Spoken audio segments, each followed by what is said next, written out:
स्मृति मरानी थी, वो हार गई। अच्छी बात है, तो हारनी थी, उसका एटीट्यूड देखा था। लेकिन मंत्री थी, केंद्र में बड़ी नेता है। भैया अब वो चल नहीं पाया ना, है वो झेल नहीं पाई। राहुल गांधी थोड़ी चुम्मा झेल लेते उसका। उसका चुम्मा तो सिर्फ किशोरी लाल झेल सकते थे, तो झेल गए। तो लोग कहते संसद में हमने किस लिए भेजा? क्या चुम्मा चाटी करने के लिए भेजा इसको?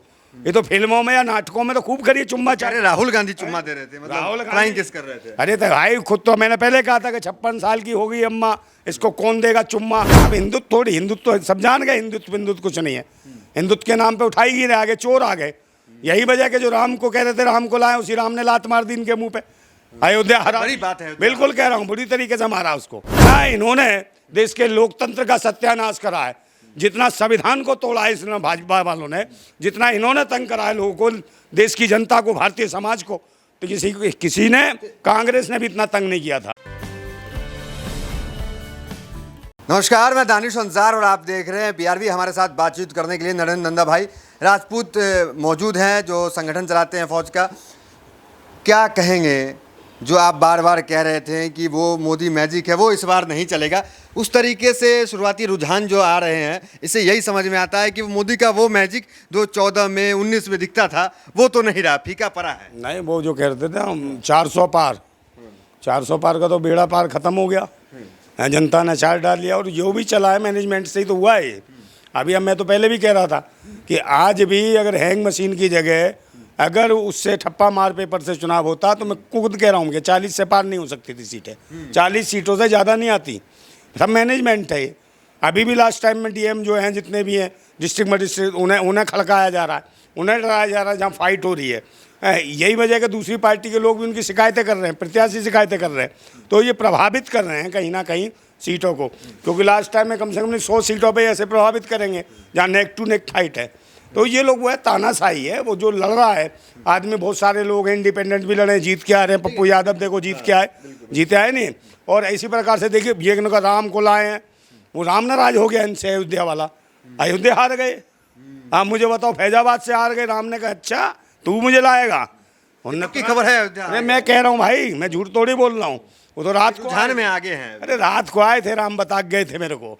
हाँ, उन्होंने कहा भी दिखाता हूँ उन्हें कि ये लाया है, कौन लाया है। तो फैजाबाद हार गए। उसके बगल की वो बहराइच भी हार गए। इनको बहरा कर दिया कान पे दे के खींच के भाजपा को, वो भी हारे। और सारी सीटें हार रहे। और बड़े केंद्रीय मंत्री हार जा रहे हैं। स्मृति ईरानी हार गई, क्या कहेंगे? बहुत स्मृति मरानी थी, वो हार गई। अच्छी बात है, तो हारनी थी, उसका एटीट्यूड देखा था। लेकिन मंत्री थी, केंद्र में बड़ी नेता है। भैया अब वो चल नहीं पाया ना, है वो झेल नहीं पाई। राहुल गांधी थोड़ी चुम्मा झेल लेते उसका। उसका चुम्मा तो सिर्फ किशोरी लाल झेल सकते थे, तो झेल गए। तो अब ये थी अम्मा, और गई सीधी, है निकम्मों जैसे काम कर रही थी। बस संसद भवन में देश की जो बहन बेटियां हैं, जो सेना के पूर्व सैनिकों की पत्नियां हैं, जिनको निर्वस्त्र करके घुमाया, उनका इसके पीछे क्या कारण है कि स्मृति ईरानी चुनाव हार गई? काफी लोकप्रिय चेहरा थी। नहीं भाई, इसलिए संसद में जिस प्रकार से उसने कहा कि उड़ते हुए चुम्मे दिखते हैं उसे, तो लोग कहते संसद में हमने किस लिए भेजा? क्या चुम्मा चाटी करने के लिए भेजा इसको? ये तो फिल्मों में या नाटकों में तो खूब करिए चुम्मा चाटी। राहुल गांधी चुम्मा दे रहे थे, मतलब फ्लाइंग किस कर रहे थे। अरे तो भाई खुद तो मैंने पहले कहा था कि 56 साल की हो गई अम्मा, इसको कौन देगा चुम्मा? समझे नहीं? तो वो राहुल गांधी इसलिए अमेठी छोड़ दिए कि तू क्या हमें लड़ाएगी। वो तो पहले से मैनेजमेंट था, गेम था तुम्हारा।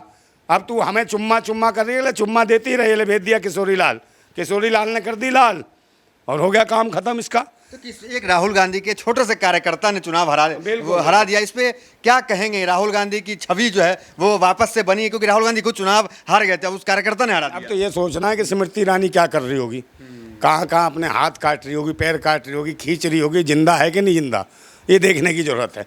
जो आदमी जो जनता के साथ मजाक करता है, लोकतंत्र के साथ मजाक करता है, जो संविधान को ख़त्म करने की बात करता है, उनका हश्र ऐसा ही होता है। और देख लो उसको, जो लल्लू सिंह था, वो था जो फैजाबाद से था, अयोध्या से, उसने कहा था ना कि संविधान हम बदल देंगे आगे, तो हम 400 पार, उसको ही हरा दिया वहाँ अयोध्या से, है ना। राम काम आए, राम ने कहा तू करेगा संविधान खत्म, राम ने भी हरवा दिया उसको। मतलब इस बार राम मंदिर जो बना उसका भी कुछ नहीं चला, हिंदुत्व चला। वहीं जहाँ राम मंदिर बना वहाँ के लोगों ने हरा दिया, तो उनकी जमीनें खा गए नोच नोच के।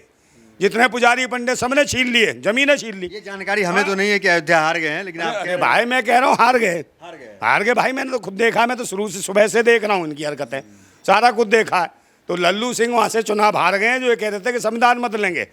है, तो उसे ना राम जिता पाए ना कोई और जिता पाया, क्योंकि राम भी नाराज थे, क्योंकि अयोध्या की जनता को परेशान करा, गरीब जनता को, उनकी ज़मीनें उनके मकान तोड़ दिए इन्होंने, ज़बरदस्ती वहाँ पे जगह जगह घेर ली और अपने अपने नाम करा लिए इन्होंने सरकार से। तो क्या लगता तो वो लोग रो रहे थे कि इंडिया गठबंधन सरकार बना पाएगी, क्योंकि टीएमसी के कई सांसद जुड़ेंगे, कई ऐड होंगे, निर्दलीय ऐड होंगे, तो क्या बहुमत का आंकड़ा पार हो जाएगा और बीजेपी जो है वो बाहर हो सकती है? देखिए, जिस तरीके की तानाशाही चल रही थी भारत के अंदर 10 सालों से, जिस प्रकार का खौफ था, हाँ, वो कहीं ना कहीं खौफ के बादल खत्म होंगे।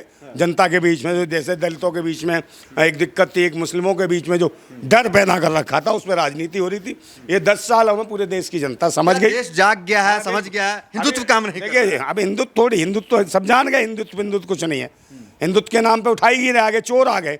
यही वजह के जो राम को कह रहे थे राम को लाए, उसी राम ने लात मार दी इनके मुंह पे, अयोध्या हरा। बड़ी बात है। बिल्कुल कह रहा हूँ, बुरी तरीके से मारा उसको, है लल्लू कह दिया, तू है उल्लू, फालतू की सोच के नहीं देता कि संविधान तू खत्म करेगा।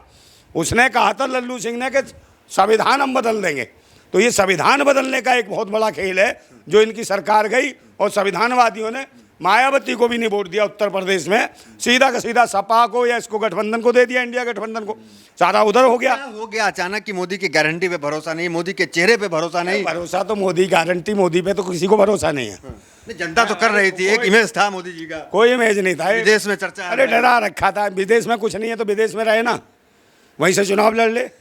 ये तो खुद हार रहा था अभी वाराणसी से, मैंने तो आपके चैनल पे कहा था हार रहा था। वो लोग जो है बीच में हार रहे थे, शुरुआती रुझान में हार रहे थे। अरे भाई जितवाया गया है, जबरदस्ती जितवाया गया, रो रहे, फोन जा रहे हैं मोदी के मुख्यमंत्री आवास में कि भाई बचाओ बचाओ, प्रधानमंत्री हार रहा है। तो ये तो मुख्यमंत्री का आशीर्वाद दिया, उन्होंने जितवा दिया इसे, नहीं तो ये जीतता थोड़ी, समझे नहीं। तो वो पहले से भी लोगों ने विरोध करा। ये कह रहे हैं कि ये काउंटिंग जगह पे भी दबाव चल रहा है। बिल्कुल दबाव चल रहा, पूरा दबाव चल रहा, बहुत जगह शिकायतें आ रही है, और कहीं ना कहीं निर्वाचन आयोग भी हरकत कर रहा है उसमें। कहीं अब लग रहा होगा निर्वाचन आयोग को कहीं दिक्कतें हो गई, अगर थोड़ा बहुत उलटफेर हो गया तो मामला खराब हो जाएगा। ये सरकार बदल भी गई और किसी प्रकार से इंडिया गठबंधन के हाथ में आ गई, तो मुझे लगता है फिर मोदी जी भूल जाए और मोदी जी की भाजपा भूल जाए। ये 15 दिन में वो काम कर देंगे जो इन्होंने 10 साल में इन्हें सिखाया है, 15 दिन में इनको उल्टा लटका देंगे कांग्रेस वाले भी, क्योंकि ये जान गए कि कैसे क्या होता है। तो जितना इन्होंने देश के लोकतंत्र का सत्यानाश करा है, जितना संविधान को तोड़ा है इसने भाजपा वालों ने, जितना इन्होंने तंग करा है लोगों को, देश की जनता को, भारतीय समाज को, तो किसी ने, कांग्रेस ने भी इतना तंग नहीं किया था। तो ये कह रहे थे जैसे कि 50 साल रहेंगे, तो 55 साल रहेंगे मोदी जी। हाँ। तो इस पे वो अब चीजें खत्म हो रही है। खत्म तो पहले नंबर ये सरकार चलाना मुश्किल हो जाएगी इनको, तो कहीं ना कहीं दिक्कतें रहेंगी। क्या दिक्कत हो सकती है अभी अगर सरकार बनाते के पास पूर्ण बहुमत तो है नहीं, 240 के आसपास आ रहे हैं, 45 के आसपास आ रहे हैं, 272 सीट चाहिए, बाकी सीटें कहाँ से आएंगी। और उसके जो घटक दल हैं भाई, सबको चाहिए, मंत्रिमंडल चाहिए, बहुत सारे लोग ये कामना भी करेंगे, प्रधानमंत्री बनने की है।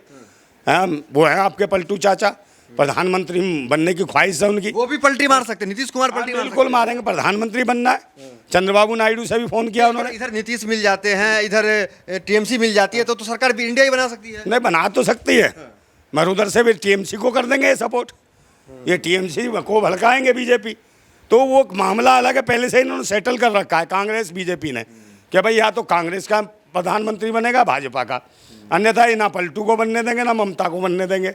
वो ये कहानी है, नहीं तो फंसा देंगे मामला।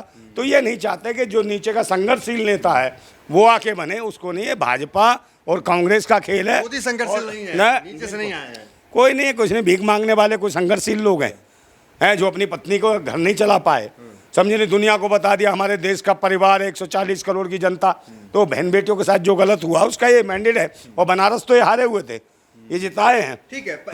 अमेठी में हमने भी रिपोर्टिंग की, वहाँ पे जिस तरीके से हमले हुए, और मेरे जैसे कई पत्रकार वहाँ पे हमले उनके साथ हुए। देखिए आपके साथ तो बहुत गलत हुआ, हमने तो देखा आप कितनी शिद्दत के साथ, उस वक्त तो कोई पत्रकार जाने को तैयार नहीं होता था जब आप गए अमेठी में, और जैसा आपके साथ हरकतें गई वो तो जिंदा बच के आ गए, नहीं तो वो तो किसी भी, सारे गुंडे पाल रखे थे उसने। स्मृति ईरानी के कौन से बाप का मकान था वहाँ, जगह थी, ये तो भेजी थी प्रधानमंत्री की वजह से, क्योंकि प्रधानमंत्री जिसको चाह ले उसको कुछ भी कर सकते हैं। तो क्या इसको लेके भी जनता में आक्रोश थी, वोट पड़ी इसके खिलाफ। ये चाहत थोड़ी कम हो गई स्मृति ईरानी के साथ, तो चाहत कम हो गई, वो ये चाहत कहीं छज्जे पे चली गई, टक गई है। तो कंगना उठावत के तुरंत जीत गई वो, तो ये फर्क पड़ता है कि पहले वो चपाती थी पराठा बन गई, तो मोदी जी को डाइजेस्ट नहीं हो रही थी, तो उन्होंने कहा चपाती लाओ। नहीं, थोड़ी सी आप जो है शब्दों में कंट्रोल नहीं, बता रहे रखें। भाई, चपाती है, उम्र है उनकी यार, चिकनाई उनको हजम नहीं होती।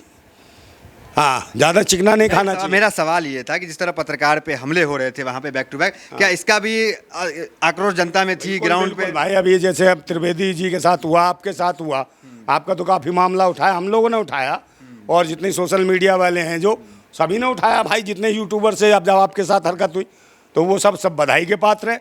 और ये जागरूकता आप लोगों ने फैलाई लोगों तक, और पूरी तरीके से मतलब इतनी तानाशाही होने के बाद केंद्र में सरकार, प्रदेश में सरकार, गुंडे उनके जिला, कह सकते हैं कि हमने जो सर्वे वहाँ पे दिखाया था वो बिल्कुल सटीक था, बिल्कुल सटीक भले था। मुझ पे हमला हो या कुछ, सर्वे तो हमने सटीक दिखाया। बिल्कुल तुमने सही दिखाया और पूरी मेहनत करी, उसका क्रेडिट जाना चाहिए आप लोगों को, और आप जैसे पत्रकारों को आगे बढ़ाना चाहिए। आप जैसे यूट्यूबर्स को जैसे एक बंद करने का एक खेल मोदी ने करा था, जिस प्रकार से कोई भी शब्द बोल दो उस पर येलो टिक लगा देगा, ये लगा देगा, वो जो प्रतिबंध था ये हटने चाहिए। इस प्रकार की जो राजनीति करती है, जो भी सत्ता करेगी या जो आने वाली सरकार करेगी, उसके लिए आगे बहुत गलत होने वाला है, और वो सत्ता और शासन में कभी कामयाब नहीं हो सकते अगर जो जमीनी पत्रकार हैं जैसे आप लोग हैं, आप जैसे लोगों के साथ इस प्रकार की बर्बरता अपनाई जाती है, आपके साथ बदतमीजी की जाती है, तो मुझे लगता है इनका अंत निश्चित है। और यही वजह है कि आप जमीनी पत्रकार हैं, उसका असर दिख रहा है लोगों को, और ये परिवर्तन हो रहा है उत्तर प्रदेश में, बिहार में, राजस्थान में, बहुत जगह परिवर्तन हो रहा है। जहाँ मैनेज कर सकते थे भारत निर्वाचन आयोग, भाजपा निर्वाचन आयोग है, वो मैनेज कर ही रहा है। नहीं तो इनकी तो मैं कह रहा हूँ 400 पार 40 पार नहीं कर सकते थे। अभी भी शक है? बिल्कुल शक नहीं है, सच्चाई है, कल भी सच्चाई, ये कांग्रेस भी जानती है। मगर सत्ता लोलुपता है, इतनी मेहनत नहीं होती उनसे, वो कहते हैं चलो जैसे भी है, ठीक है, हर सेटिंग हो जाएगी इनकी। तो ये नरेंद्र नंदा भाई राजपूत थे, तमाम सवालों का बड़ी बेबाकी से जवाब दे रहे थे। अमेठी में हम लगातार जा रहे थे, वहाँ ग्राउंड रिपोर्ट कर रहे थे और लगातार सर्वे कर रहे थे, और वो दिखा रहे थे, लेकिन कुछ विरोधी लोग थे जो मुझ पर हमला किए और मेरे खिलाफ जो है ट्विटर पे कैंपेन उन्होंने चलाया। लेकिन हमने जो सर्वे दिखाया था वो आज ये नतीजे ये साफ करते हैं कि वो सर्वे बिल्कुल सटीक था। उसको लेकर के भले कुछ लोग बौखलाए हुए थे, और उसके बौखलाहट में आकर के पत्रकार, मेरे जैसे तमाम कई पत्रकार हैं जिनके पे हम तो पप्पू यादव जीत गए हैं। पप्पू यादव तो जीतने थे, वो जमीनी व्यक्ति है यार, यूसुफ पठान जीत गए हैं। हाँ, यूसुफ पठान जीते, क्रिकेटर है, वो भी जमीनी आदमी, वो जमीन से उठ के आए भाई, नीचे से उठ के आए। क्रिकेट में भी कोई उनके बाप दादा ऊपर से तो लाए नहीं थे, मेहनत से आए नीचे जमीनी स्तर से, और जो जमीनी स्तर से आता है वो अच्छा काम करता है, जनता के हित में काम करता है, इसी लोग चुनते हैं, प्यार करते हैं। और अभी देखिए जो भी अभी जो दौर चल रहा है, अभी तो लूटमार होगी, पार्टियों को खींचतान की होगी, और इसमें मुझे लगता है किस की खरीद फरोख्त होगा, बिल्कुल खरीद फरोख्त होगा। और कहीं ये कांग्रेस के पाले में गेंद आ गई इंडिया गठबंधन के, और इंडिया गठबंधन को अगर 2 महीने या 1 महीने भी बैठने का मौका मिला तो मुझे लगता है भारतीय जनता पार्टी सपने छोड़ दे, आगे 20 साल तक वो नहीं आएगी। कांग्रेस लगातार रहेगी? बिल्कुल, कांग्रेस लगे और रहे, मगर भाजपा नहीं आएगी। भाजपा नहीं आएगी अगर 15 दिन के लिए भी ये इंडिया गठबंधन के हाथ में सरकार आ गई तो। चलिए, बहुत बहुत धन्यवाद बातचीत करने के लिए। हमारे साथ नरेंद्र नंदा भाई राजपूत थे, तमाम सवालों का बड़ी बेबाकी से जवाब दे रहे थे। तो फिलहाल वीडियो में इतना ही, मिलता है अगले वीडियोस में, बने रहिए हमारे साथ। बहुत बहुत धन्यवाद।